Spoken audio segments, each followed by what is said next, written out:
दोस्तों, आज मैं आपके सामने एक ऐसा सवाल लेकर आया हूं जो भारत के लोकतंत्र की नींव को हिला रहा है।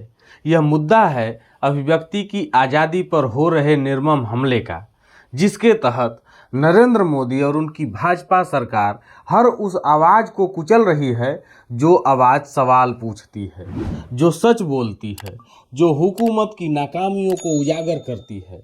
सबसे पहले आप अपनी स्क्रीन पर ध्यान दीजिए। मैं आपको दो तस्वीरें दिखा रहा हूं।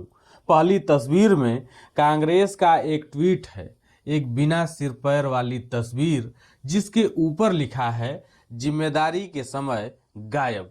अब इस तस्वीर में चेहरा भले ना हो, लेकिन पूरा देश जानता है कि यह किसकी ओर इशारा कर रही है।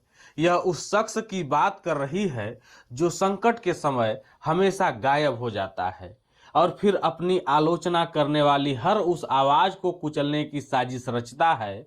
दूसरी तस्वीर में एक YouTube channel 4 PM news network का नोटिफिकेशन है, जिसमें लिखा है, माफ कीजिएगा, भारत की सरकार ने आपकी आवाज को देश की सुरक्षा के लिए खतरा मानते हुए बैन कर दिया है। अब इस पहली तस्वीर को जरा गौर से देखिए। इसमें आप किसी का भी चेहरा लगा सकते हैं।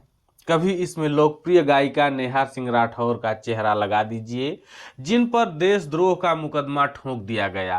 कभी लखनऊ यूनिवर्सिटी की असिस्टेंट प्रोफेसर डॉक्टर माधुरी काकोटी उर्फ डॉक्टर मेदुसा का चेहरा लगा दीजिए, जिन पर सरकार ने FIR दर्ज कर दी है।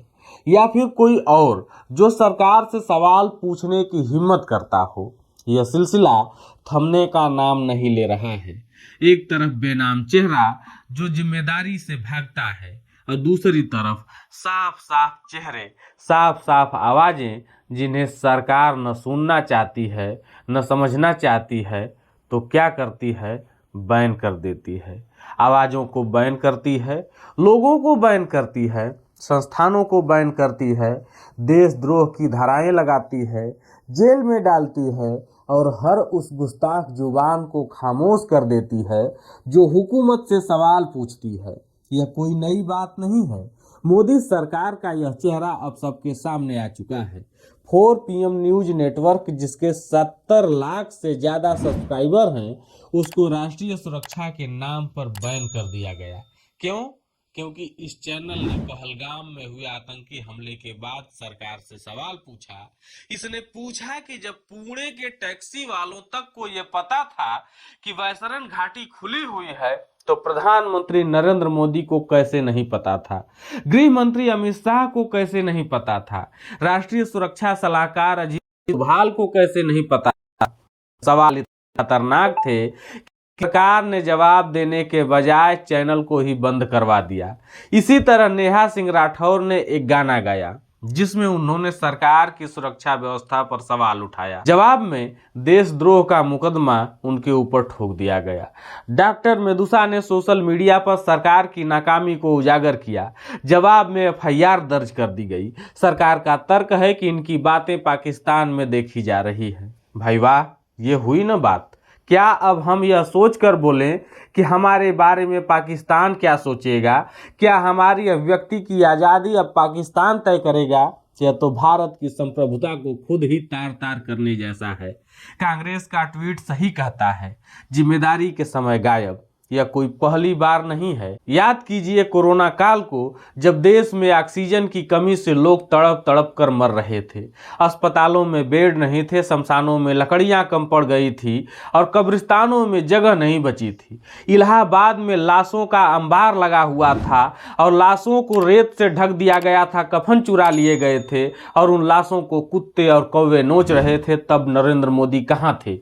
गायब। आउटलुक मैगजीन ने अपने कवर पेज पर लिखा, मिसिंग। नाम भारत सरकार, उम्र 7 साल, मिले तो बताइएगा। इसके बाद इसके संपादक रुबेन बनर्जी को नौकरी से निकाल दिया गया। इंडिया टुडे ने लिखा, फेल्ड स्टेट। लेकिन क्या सरकार ने सबक लिया? नहीं। उसने आलोचकों को और दबाने की कोशिश की। डोकलाम में जब चीन ने हमारे 20 सैनिकों को शहीद कर दिया, तब भी मोदी गायब थे और जब सामने आए तो बोले ना कोई घुसा ना कोई आया। यह कितना शर्मनाक था। देश के सैनिक मर गए और प्रधानमंत्री कहते हैं कि कुछ हुआ ही नहीं है। और अब पहलगाम हमले के बाद जब आतंकवादियों ने फिर से देश की छाती पर वार किया है, तब भी सरकार आतंकियों को सबक सिखाने के बजाय अपने ही नागरिकों को कुचल रही है। हम सोचते थे कि सरकार पाकिस्तान से दो दो हाथ करेगी, लेकिन नहीं, वह अपने ही देशवासियों को सबक सिखाने में लगी है। डोकलाम के बाद टिकटॉक और कैम स्कैनर बैन किए गए। यह ठीक था, वह दुश्मन देश के खिलाफ था।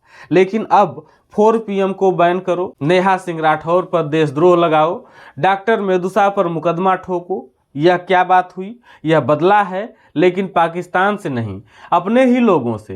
राहुल गांधी से बदला, सोनिया गांधी से बदला, विपक्ष से बदला, तेजस्वी से बदला, अखिलेश से बदला, कवियों से बदला, लेखकों से बदला, छात्रों से बदला, अध्यापकों से बदला, मानवाधिकार कार्यकर्ताओं से बदला। यह मोदी का असली चेहरा है, जो किसी को नहीं छोड़ता। लेकिन आतंकियों को कौन रोकेगा? जिन्होंने पहलगाम में हमला किया, वे कैसे घुसे, कैसे हथियार लेकर बैसरन घाटी तक पहुंचे? सरकार के पास इसका जवाब नहीं। तो वह क्या करती है? अपने ही लोगों की छाती पर चढ़कर बैठ जाती है, जो पूछते हैं आपने हमारी सुरक्षा क्यों नहीं की। यह सब एक खतरनाक खेल है। अभिव्यक्ति की आजादी लोकतंत्र का आधार है। संविधान हमें यह हक देता है कि हम सरकार से सवाल पूछें, उसकी नाकामियों को उजागर करें।